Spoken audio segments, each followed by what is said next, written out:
दोस्तों, एक तरफ खुशी है तो दूसरी तरफ मातम। वो बात अलग है कि इजराइल के सरकार इजराइल के नागरिकों के गुस्से से बचने के लिए खुद को जबरदस्ती विजेता घोषित करने में तुली हुई है। लेकिन इन सब के इधर इजराइल की जो तस्वीरें निकल कर आई हैं वो दिखाऊंगा कैसे वहां मातम मनाया जा रहा है। सरकार अपनी पीठ थपथपा रही है और इजराइल के लोग अपने टूटे हुए घरों से सामान निकालकर सोच रहे हैं न जाने कब फिर से वो पैसा ही शहर वैसा ही घर बना पाएंगे। तो दूसरी तरफ ईरान है जहां पर जश्न लगातार मनाया जा रहा है। जश्न की एक एक तस्वीर न केवल ईरान से निकली बल्कि ईरान के साथ साथ अलग अलग देशों में कैसे ईरान की इस जीत को अपनी जीत के तौर पर मानकर पूरी दुनिया सेलिब्रेट कर रही है, वो आपको दिखाऊंगा। ये इसलिए ज्यादा जरूरी है क्योंकि हमने लगातार बचपन से लेकर अब तक तो यही सुना था कि इजराइल जैसा ताकतवर देश कोई नहीं है जो कई मुस्लिम परस्त देशों के बीच अपनी मौजूदगी, अपने आधार, अपने वजूद को जिंदा रखे हुए है। लेकिन वो कहानियां कितनी झूठी थी ईरान ने सिर्फ 12 दिनों में बता दिया। अब इसको पूरी दुनिया सेलिब्रेट कर रही हो। खबर गजा से भी है। नमस्कार, मैं हूं प्रज्वल गौतम और आप देख रहे हैं टाइम्स एक्सप्रेस। शुरुआत कुछ तस्वीरों के साथ करूंगा। ये तस्वीरें वीडियो देखते चलिए। यहाँ देखिए, गाना बजाना, मजे, देशभक्ति के गीत। यह आज़ादी स्क्वायर है तेहरान का, यानी ईरान की राजधानी तेहरान में कुछ इस तरह से सेलिब्रेट किया जा रहा है। ऐसी तस्वीरें आपको यकीन मानकर चलिए इजराइल से देखने को नहीं मिलेंगी। मिलेंगी तो ज़बरदस्ती सरकारी खर्चे पर देखने को मिलेगी कि सरकार अपनी इज्जत बचाने के लिए शायद ये कर ले। लेकिन इजराइल की जनता इसमें शामिल कतई नहीं होना चाहती। वो जानती है कि हम इस बार बहुत बुरी तरह से पीटे गए। पूरी दुनिया के अंदर जो साख हमने बना रखी थी अपनी कहानियों के जरिए, किस्से कहानी, मोसाद ये करता है, मोसाद वो कर देता है, इजराइल टेक्नोलॉजी और ये सब धरा का धरा रह गया। हम भीख मांग रहे थे। जी, इजराइल की जनता ये सोच रही कि हम भीख किससे मांग रहे थे? हम अमेरिका से कह रहे थे आकर बचा लो, आकर बचा लो। ये पूरी दुनिया ने देख लिया। इजराइल की अपनी खुद की हैसियत नहीं रही थी कि वो ईरान से युद्ध जीत जाए, इसलिए अमेरिका के आने के बाद बड़ी राहत की सांस इजराइल ने ली थी। और अब देखिए, ईरान में अपनी शर्तों पर सीज फायर होने के बाद कुछ इस तरह से जश्न मनाया जा रहा है। एक और देखिए। तो ये तेहरान टाइम्स की खबर है जिसमें बताया गया एक इवेंट किया गया जिसमें ईरान की विक्ट्री को पूरी तरह सेलिब्रेट किया गया। किस तरह इजराइल को मुंह तोड़ जवाब दिया। तेहरान का आज़ादी स्क्वायर है, वहाँ पर ये जश्न मनाया गया। कई और तस्वीरें भी निकल कर सामने आई हैं, वो भी दिखाता चल रहा हूँ। ये देखिए, पहले ये महिलाएं सड़क पर उतरी, लेकिन ये ईरान की नहीं है दोस्तों। कहाँ की हैं बताता हूँ, पहले वीडियो देखिए। हाथ में ईरान के झंडे ज़रूर हैं, लेकिन जो जज्बा है, खुशी है, वो ईरान की जीत के साथ साथ अपनी जीत के तौर पर मना रही हैं। ये हैं इराक के लोग। दक्षिणी इराक शहर बसरा में इजरायली हुकूमत पर ईरान की जीत का जश्न मनाने के लिए एक ज़बरदस्त रैली निकाली गई। इसमें महिलाएं भारी तादाद में सड़क पर उतरी। उन्होंने खुशी का इजहार किया, हाथ में ईरान के झंडे लेकर खुशी का इजहार किया। अब एक और वीडियो देखिए आप।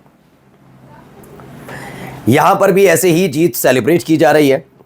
यहाँ पर 2 झंडे आपको देखेंगे, एक ईरान का झंडा और एक दूसरा पीला झंडा जो दिख रहा है वो किस देश का है मैं बताऊंगा। पहले आप इनकी खुशी देखिए, कितने चेहरे पर खुशी है। फिर बता रहा हूं, जिस देश में मनाया जा रहा है उस देश का इस जीत से लेना देना नहीं है। वैसे लेना देना नहीं है प्रत्यक्ष तौर पर, लेकिन प्रत्यक्ष तौर पर है। दरअसल ये लेबनान के लोग हैं। लेबनान के लोग ने भी इजराइल को दिए गए मुंह तोड़ जवाब और उसकी बर्बादी पर जश्न मनाया है, ईरान की जीत पर जश्न मनाया है। लेबनान के लोग सड़क पर उतरे, बेरूत में, अपनी राजधानी में, और ऐसे ईरान की जीत पर खुशी का इजहार किया है। तो अलग अलग जगह इस तरह से खुशियां मनाई जा रही हैं। एक और वीडियो देख लीजिए जरा। ये भी इराक से निकल कर आई है दोस्तों। ये इराक के बगदाद में कुछ इस तरह सेलिब्रेट किया गया। भारी तादाद में लोग सड़क पर जमा हुए और ये कोई सरकारी खर्चे पर इंतज़ाम नहीं किया गया था।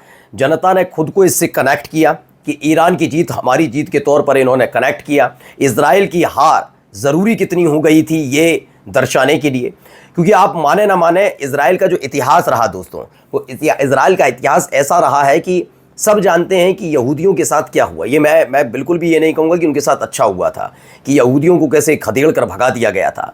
लेकिन यहूदियों ने क्या किया, इजराइलियों ने क्या किया, इस पर विचार किए बिना कई लोग अपनी राय दे देते हैं। और ख़ास तौर पर जो राय देते हैं इजराइल के पक्ष में, वो वही लोग होते हैं जो मुसलमानों से नफरत करते हैं। सिर्फ इसलिए क्योंकि ईरान के लोग, सिर्फ इसलिए क्योंकि फ़िलिस्तीन के लोग, सिर्फ इसलिए क्योंकि लेबनान के लोग, सिर्फ इसलिए कि यमन के लोग मुसलमान हैं और वो इजराइल की विस्तारवादी नीति के खिलाफ खड़े हैं, तो सिर्फ इसलिए मुसलमानों का विरोध करने के लिहाज से इजराइल का समर्थन किया जाता। वरना ज़्यादातर पढ़े लिखे लोग इतने भी हैं, वो जानते हैं कि इजराइल के जब लोगों को भगा दिया गया था, खदेड़ दिया गया था, हिटलर ने खदेड़ दिया था, तब ये फिलिस्तीनी था जिसने अपनी एक ज़मीन यूएन के कहने पर इजरायलियों को दी थी कि आप यहाँ रहिए, अपना घर बनाइए। लेकिन क्या किया इजरायलियों ने?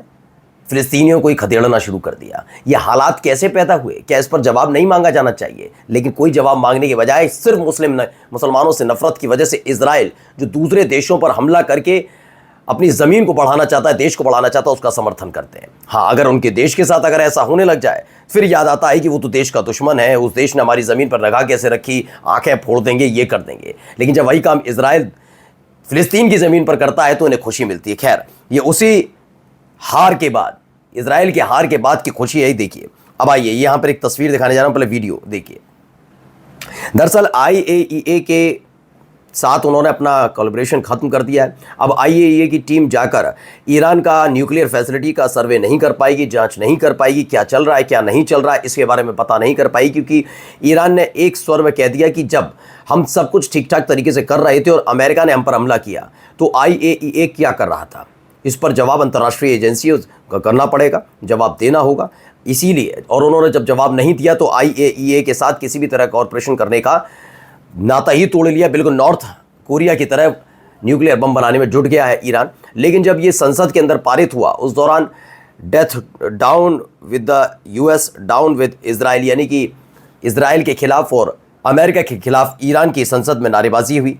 ये देखिए, जो कई सैनिक, कई कमांडर जो खास तौर पर जिन्हें मरा हुआ घोषित कर दिया गया था कि इजराइल के हमले में 13 तारीख को मारे गए, जनरल कानी का नाम खास तौर पर लिया जा रहा था। जनरल कानी इस जीत के बाद लोगों के बीच आए ईरान में। इस पूरी महफिल में आपको मैंने दिखाई भी था कल की तस्वीर। सोचिए, इनको 13 तारीख को ही कह दिया गया था, इनका इंतकाल हो गया। ईरान ने कोई सफाई दी नहीं दी। उन्होंने कि जब सब कुछ खत्म हो जाएगा, युद्ध खत्म हो जाएगा, जब बर्बाद हो जाएगा इजराइल, उसके बाद हमारे कमांडर आएंगे। और कमांडर जब आए तो इजराइल की भी सांसें फूल गई कि कैसे उनको एक्सपोज होता है। और केवल इजराइल नहीं, अमेरिका भी एक्सपोज हुआ इसमें। आइए अगली तस्वीर देखिए। अब ईरान दिखा दिया इजराइल, अब देखिए इजराइल में क्या हो रहा है। ये देखिए, ये बर्बादी का आलम देखिए, बेतहाशा ईरान की बैलिस्टिक मिसाइल से कैसे लोग बर्बाद हो गए। इजराइल के वहाँ मातम मनाया जा रहा है। यहाँ देखिए, मलबे के अंदर से सामान निकाले जा रहे हैं, लोग परेशान हैं।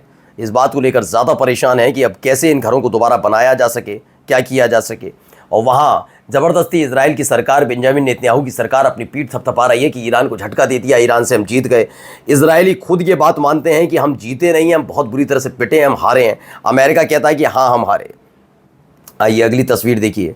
ये झंडों से ढकने की कोशिश हो रही है इमारतों को, यानी मातम का माहौल इजराइल में ज़बरदस्त तरीके से है। ईरान खुशी मना रहा है, ईरान की जीत पर अलग अलग देशों में खुशी हो रही है। तो इजराइल और इजराइल समर्थक देशों में कैसे मातम पसरा हुआ, आप खुद अंदाज़ा लगाइए। यही देखिए, ये भी एक वीडियो देखिए। यहाँ पर मलबा हटाया जा रहा है, लगातार सही किया जा रहा है चीज़ों को, ये तमाम चीज़ें हो रही हैं। देखिए कितना भारी अटैक, ज़बरदस्त अटैक ईरान ने इजराइल पर किया था। अब चलिए कुछ और खबरों को लेकर आता हूं। खबरों में देखिए, एक खबर ये निकल कर आई, जैक्सन हिंकेल है, उन्होंने कहा ब्रेकिंग है, हमास ने 14 इजरायली सोल्जर्स को मार गिराया और 16 इसमें घायल हुए हैं। बताया गया कि गजा में अब लगातार ताकत हमास की, ईरान की जीत के बाद खासा असर बहुत सारी जगह पर पड़ा है इजराइल को। इजराइल के सैनिक कमज़ोर होते हुए नजर आ रहे हैं, भाग रहे हैं, खदेड़े जा रहे हैं। हमास का इस हमले में दावा किया जा रहा है 14 इजरायलियों की मौत हो गई। वहीं साउथ अफ्रीका की जो सरकार है उसने इजराइल को झटका दे दिया। खबर यह है कि वो इजराइल की जो एम्बेसी, यानी उनका जो एम्बेसी बनी हुई है, दूतावास बना हुआ है इजराइल का साउथ अफ्रीका में, उसे बंद करने जा रहा है, क्योंकि गजा पर अब भी लगातार हमले जारी हैं। इन सब के बीच ये तमाम चीज़ें निकल कर सामने आ रही हैं, यानी एक के बाद एक झटका इजराइल को लग रहा है। एक तरफ इजराइल में मातम और दूसरी तरफ ईरान में जश्न मनाया जा रहा है। नमस्कार।